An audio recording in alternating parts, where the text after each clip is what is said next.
So this is something called the grand solar spreads, and this is like really like the heart of cardology and doing predictions. I'm gonna start doing like these little clips and posting them up so that you can learn how to use this because I actually have the tool on my website. You can go to my website and you can click on grand solar spreads, and this tool is free to use and it's open to use. And guess what? It even comes with an instructional ebook. Like you can't beat that for free, right? So the grand solar spreads are spreads that are divided into years. These years represent ages, right? So, for instance, I am currently 48 years old. Don't tell anybody. So I will put 48 in the age spot.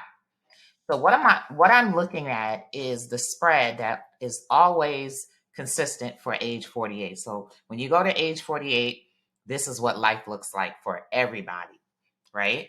Now, of course, we experience it differently because we all have our own different perspectives. But for the most part, all age 48ers, this is the energy that you're dealing with, right? When it comes to life. So I'm a four clubs. So what I do is I come down here, and you need to know your card before you do this.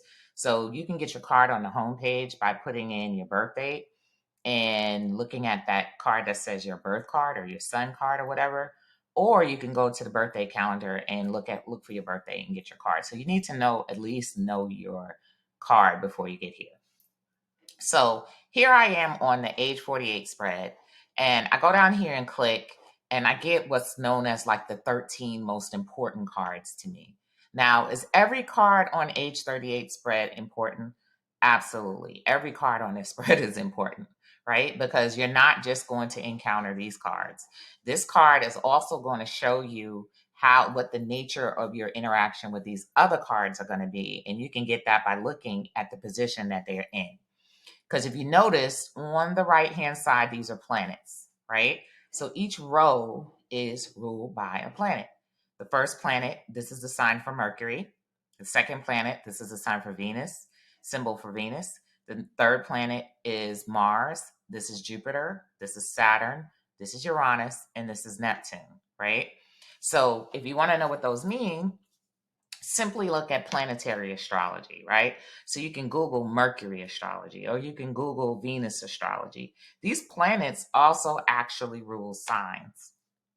Mercury rules Virgo and Gemini, Venus rules Taurus and Libra, Mars rules Scorpio and Aries, Jupiter rules Sagittarius, Saturn rules Capricorn, Uranus rules Aquarius, and Neptune rules Pisces. But actually, for me, I also use Uranus as a rulership for Leo, but we'll talk about that later. So if you look at the bottom, there are also planets. Like we have an X and Y coordinates, right? And these Y coordinates, these are also known as the vertical cards, the vertical coordinates. So if you use my app and you just look at the linear spreads and you see where I have the spread of the year just kind of pulled out, it actually comes from this. And this is where you get the vertical cards from. So people are always asking me where the vertical cards come from, but they come from here, right? And do they have the same type of influence as the direct cards? No, they don't. The direct cards, they say direct. They actually have a greater influence than the vertical cards do. But the vertical cards do have an influence, right? So think of the direct cards as the winners and the vertical cards as the underdogs. Like we're trying to get there, right? So you also have the same planets at the bottom. So if I were to scroll up, right, and I would look at this little corner, I would say that this is Mercury and this is Mercury. So whatever card sits here sits in the Mercury position. And does that position have some type of influence on how that card is going to be expressed? Absolutely, right? So that's why it's so great to look at it on the grand solar spreads because you can actually pull out different information. So if you see, I'm down here in what's known as the Neptune column, right? And the Neptune column, Neptune rules the 12th house in astrology, right? So literally, this is signifying that in some areas of my life, I'm at the end of a cycle. And the crazy thing is, I am in my Neptune year, which is the end of a 7-year cycle. I'm literally in Cardology getting ready to start a whole new 7-year cycle, and I'm in my Neptune year. So it's like all Neptune, Neptune, Neptune, Neptune, right? We know some of the characteristics of Neptune. We know Neptune deals with water. We know Neptune deals with dreams. We know Neptune deals with spirituality. We know Neptune is slow energy. Neptune is outside the bounds of time. So things are a little bit slower, right? And all of that definitely I've been encountering this year. But another thing, when you know a little bit more astrology, like knowing your natal chart, I'm a Pisces rising. So Neptune is actually my ruler, right?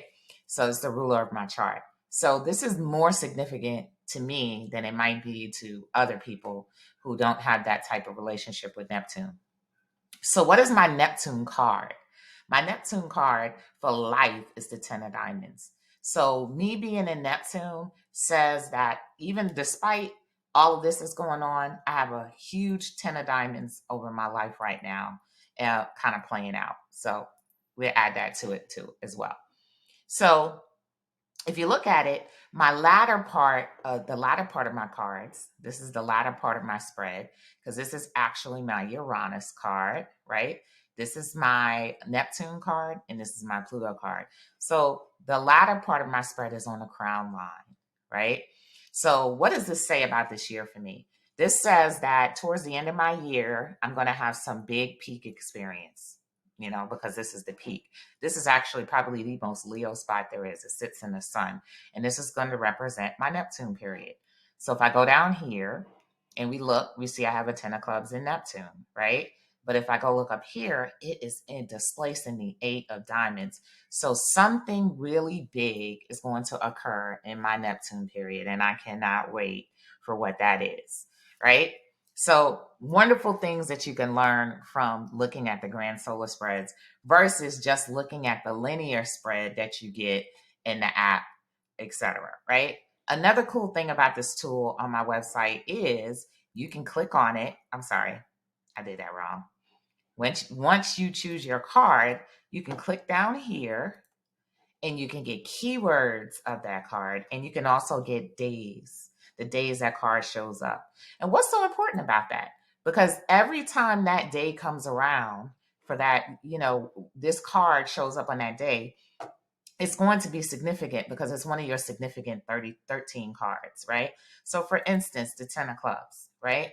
These are the days that the 10 of clubs shows up. So every time this 10 of clubs shows up, I should get some hint about this big Neptunian event or storyline that's building for the year.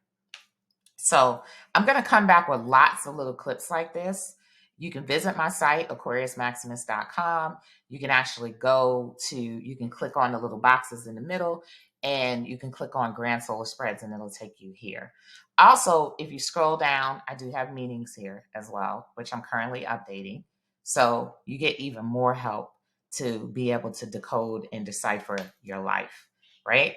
I'm going to teach you some other tricks as well. See you later.